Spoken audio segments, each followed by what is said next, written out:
আসসালামু আলাইকুম। ভালো আছেন আন্টি? আছে আল্লাহর রহমতে। দেখি খাওয়া দাওয়া কি করছেন সকালে? সকালে কি খাবো? কি খাওয়াবো? এমনি বেড়িয়ে বেড়াই। কিছু খাননি সকালে? দেখি কি ছবি এটা তুলবে? হ্যাঁ হ্যাঁ, একটু এখানে এটা দিন। সকালে কি খাইছেন? এমনি আমরা সকালে খেয়েছি। বোন বেটাকে লাগছে হাফ কেজি গরু গোস দিয়েছে। দিয়ে গেছিল। তো যাই হোক, আমি ওনার কাহিনীটা যে একটু ছোট্ট করে বলি। তো আমি এখানে কোনো একটা কাজে এসেছিলাম, তো ওনার কেউ নাই, ওনার আমার সঙ্গে একটা ছেলে ছিল। 20 বছরের ছেলে আমার ইন্টার বা 3 মাসের ছেলেটা পেটে আমার খুব ফকিত্তর আছে। ডাক্তার দেখে আমাকে কিছু বলেনি, ওই আপনি বুঝে নিয়েছেন। ডাক্তার দেখাচ্ছিল, ওখানে মারা গেছে।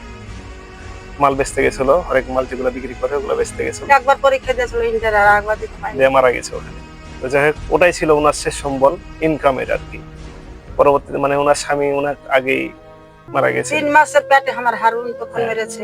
যে ছেলেটা মারা গেছে ওই ছেলেটা যখন পেটে, তখনই ওনার স্বামীটা মারা যায়। তিলে তিলে ওই ছেলেটাকে মানুষ করে। পরবর্তীতে ওই ছেলেটা যখন মাল বেচতে যায়, ওই ছেলেটাও মারা যায়।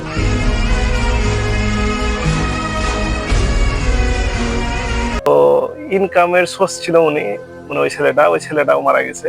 এখন ওনার মানে দেখাশোনা বলতে কি, এলাকার লোক বা যে ভাতিজা টাতিজা গুলো আছে ওরা একটু বেশি করে আর কি। এলাকার লোকও ওই রকম ভাবে স্বাবলম্বী না। এই যে আমি যদি লোকেশনটা দিই তাহলে আরো ভালো করে বুঝতে পারবে। এটা হলো বহলাবাড়ি মোড়, চাঁপাইনবাবগঞ্জ শিখগঞ্জ বহলাবাড়ি মোড়, নদীর এই পারে আর কি। হ্যাঁ, এটা জিলানি মোড় বলে চিনে এই জায়গাটার নাম। তো ওখানে বাড়ি এই আন্টির। তো আপনারা সশরীরে এখানে দেখতে পারবেন এসে।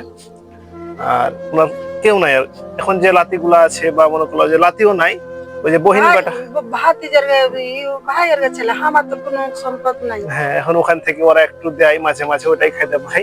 মানে ঈদ উপলক্ষে যেটুকু দিয়েছে ওটুকু খেয়েছে, হয়তো এই কাপড়টাও ওঠাই দিয়েছে, দাওয়াত দিয়েছে এটা। দেওয়া দিয়েছে। তো এখন তো আর অন্য সময় দেয় না, ঈদ উপলক্ষে হয়তো দিয়েছে। এটা ঠিক কথা।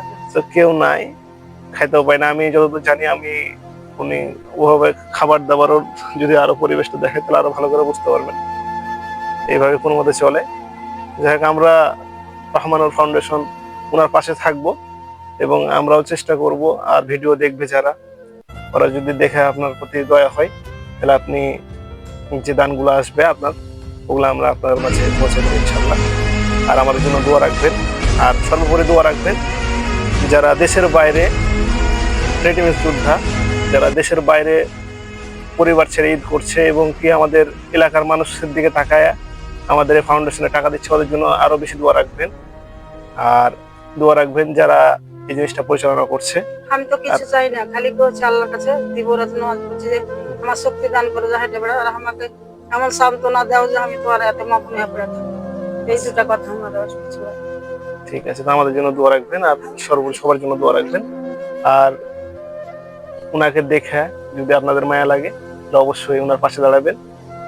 আমরা এই বলে আমাদের সংক্ষিপ্ত কথা শেষ করছি। আসসালামু আলাইকুম।